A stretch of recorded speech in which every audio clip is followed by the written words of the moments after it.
Assalamualaikum warahmatullahi wabarakatuh. Selamat pagi di hari Sabtu yang ceria ini kita bisa bertemu kembali dalam channel Sinau Kapal ya, Sinau Kapal Lengkap. Kali ini saya akan berbagi perihal manuver kapal, manuver kapal dan desain dan pihak-pihak yang terkait dengan kegiatan manuver kapal ya. Kawan-kawan semua, manuver kapal itu tidak terlepas daripada kondisi suatu kapal ya, kondisi bodi suatu kapal. Jadi kalau bodi koefisien bloknya itu kecil dan koefisien bloknya besar.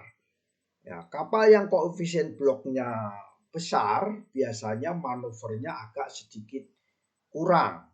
Sedangkan koefisien bloknya yang kecil, maka kapal tersebut pasti akan lebih lincah. Ya, orang yang bentuknya ramping pasti akan lebih lincah daripada orang yang bentuknya agak gemuk. Nah, ini perlu diperhatikan bagi seorang desainer kapal. Desainer kapal jangan sampai mendesain kapal speedboat tapi CB-nya besar, atau mendesain kapal bulk carrier CB-nya kecil. Jadi koefisien blok bagi seorang desainer dan disesuaikan daripada jenis kapalnya. Begitu juga seorang kapten kapal. Memang kapten kapal pekerjaannya hanyalah mengoperasikan apa yang sudah didesain oleh desainer, yaitu naval arsitek atau engineer, insinyurnya kapal ya. Nah, sehingga ada kolaborasi.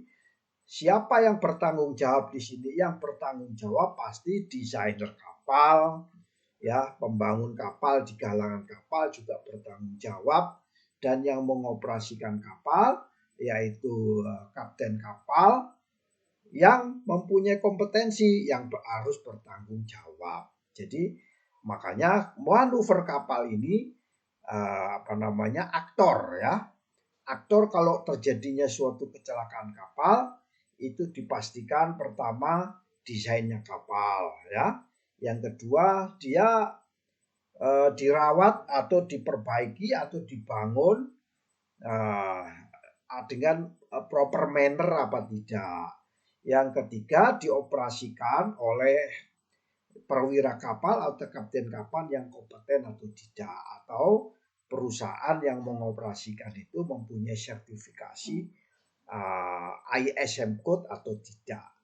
Nah, ini semua terkait sebenarnya di actors of accident ya, terkait dengan manuver kapal. Nah, kali ini saya akan berbagi tentang manuver kapal. Apa pertimbangan-pertimbangan yang harus diperhatikan?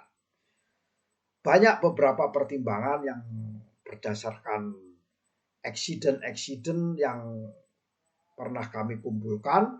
Yang pertama yaitu syarat kapal ya. Syarat kapal ini sangat penting sekali. Kondisi kapal itu mempunyai syarat. Pada saat kita memuat, syaratnya pasti akan besar. Pada saat kita tidak memuat, syaratnya kecil. Sehingga syarat ini terkait langsung dengan ballasting ya. Kondisi pembalasan kapal dengan air balas. Ini perlu diperhatikan agar kita pada saat manuver tidak mengalami kecelakaan atau kandas ya. Nah, kandas ini atau grounding adalah suatu kejadian atau accident yang ditakutkan. Begitu kandas, kapal itu berdampak kepada deformasi lunas, deformasi dudukan mesin ya. Itu kenapa kalau kapal kandas kita harus memanggil kelas, karena kelas dinyatakan invalid pada saat kapal mengalami kandas dan tidak dilaporkan. Bila terjadi sesuatu maka kelas tidak bertanggung jawab. Nah, ini sangat penting sekali terkait manuver dan syarat kapal. Apalagi faktor kedua yang harus diperhatikan yaitu trim. Nah, trim itu dibuat oleh desainer berdasarkan bodinya, berat kapal, dan muatannya misalnya. Itu ada diagram trim. Diagram trim itu yang membuat adalah naval arsitek, ya. Diagram trim. Dan diagram trim ini harus diketahui oleh seorang operator kapal, yaitu kapten kapal dan perwira kapal, khususnya untuk navigasi pada saat manuver. Diagram trim atau efek daripada trim tersebut, pengaruh daripada trim itu terhadap kemampuan manuver suatu kapal. Trim ada dua, trim by bow dan trim by stern.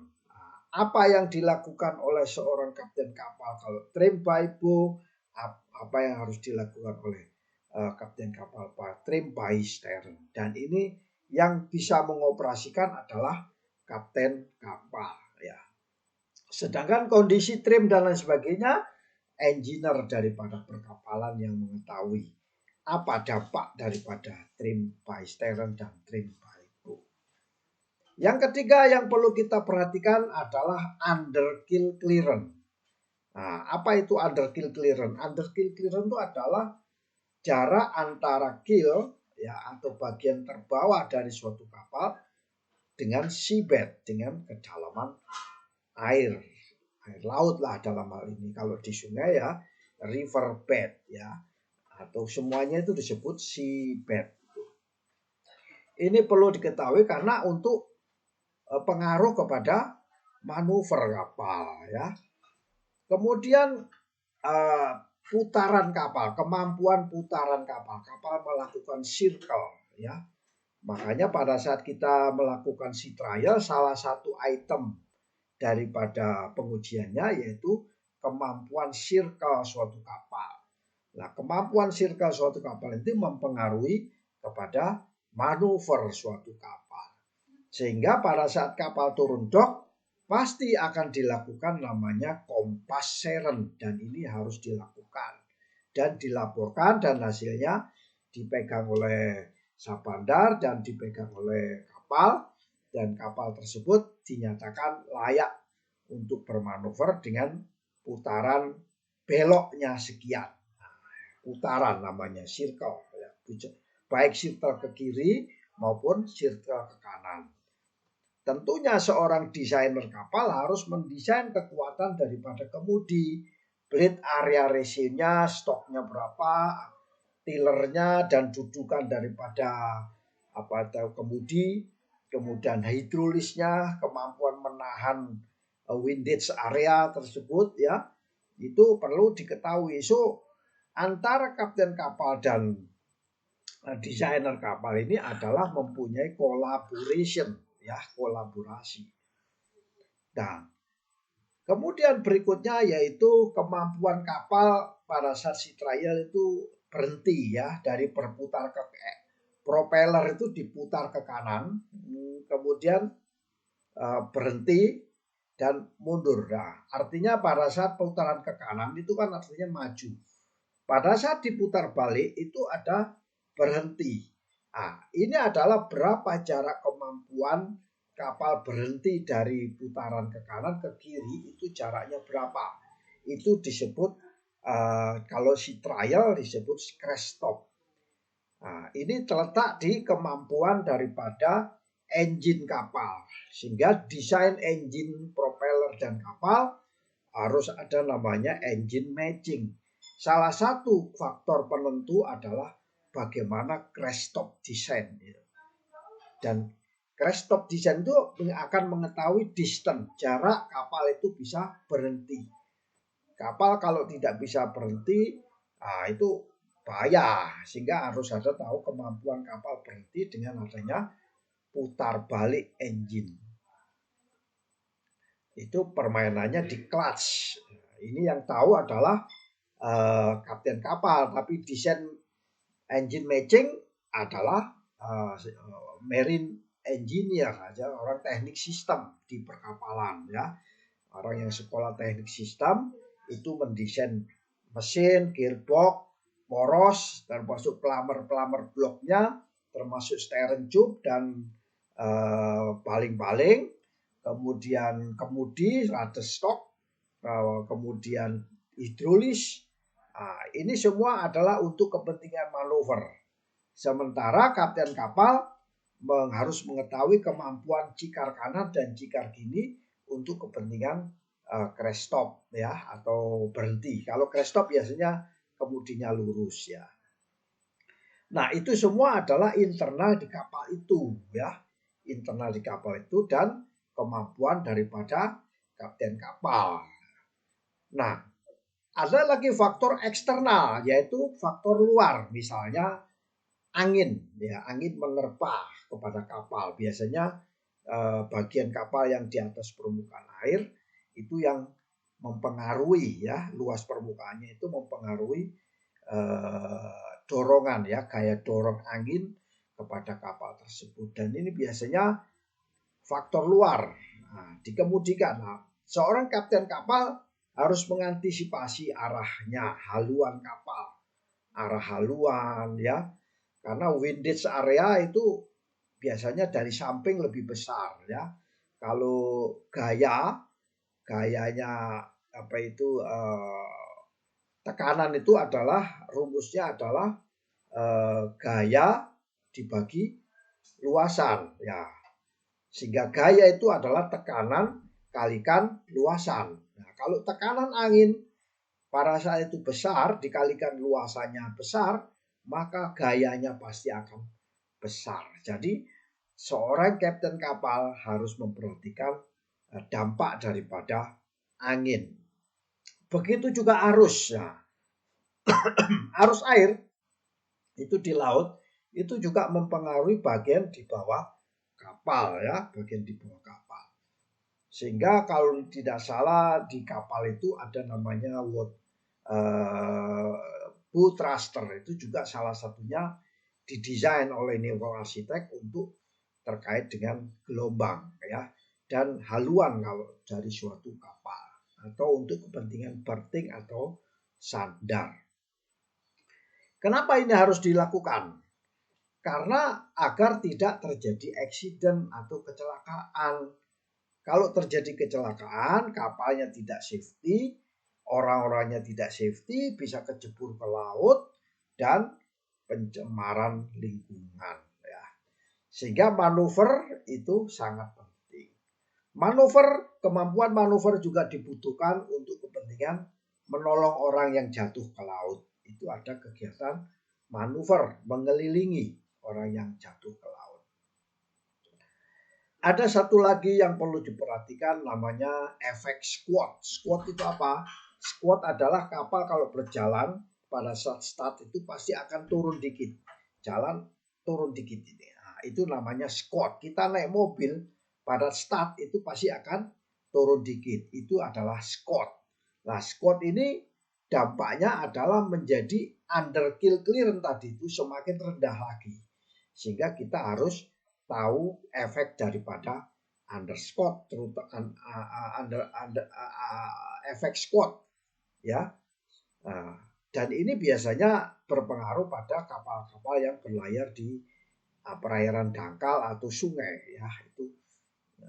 Nah, kemampuan daripada manuver ini dibutuhkan pada saat kapal akan anchor di mana atau sandar di mana, tambat di mana, di pelabuhan mana. Kenapa kok banyak kapal-kapal menabrak dermaga, menabrak kren dan lain sebagainya pada saat sandar? Nah, ini karena kemampuan manuver ya, kemampuan manuver juga tidak terlepas daripada desain dan kondisi kapal. Dan manuver ini juga tergantung daripada muatan ya. Kapal yang bermuatan dan kapal yang tidak bermuatan itu treatment pelakuan manuvernya juga berbeda.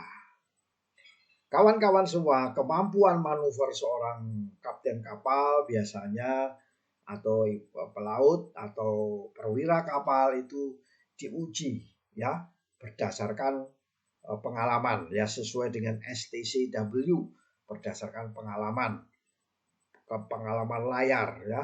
Pada saat lulus saja ada namanya istilahnya ini apa itu Prola ya, program layar di laut, jadi supaya punya pengalaman.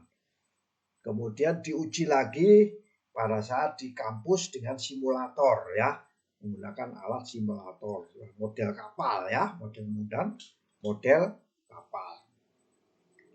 Dan seorang yang pelaut yang diuji tersebut harus tahu misalnya batasan engine RPM berapa, 75%, 90% atau 100%, bahkan 110%. Nah, itu harus tahu batasan-batasannya. Nah, pada saat prakteknya kapal tidak akan dioperasikan 110 atau 100%, pasti sekitar 95, 80 bahkan 75. Apalagi dengan energi efisiensi manajemen plan.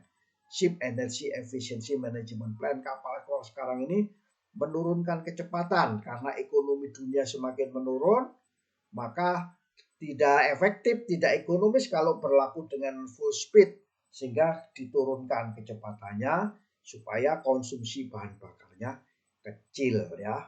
Itu makanya harus komprehensif dalam mempelajari suatu kapal ya. Kawan-kawan semua, mesin kapal juga harus diketahui ya.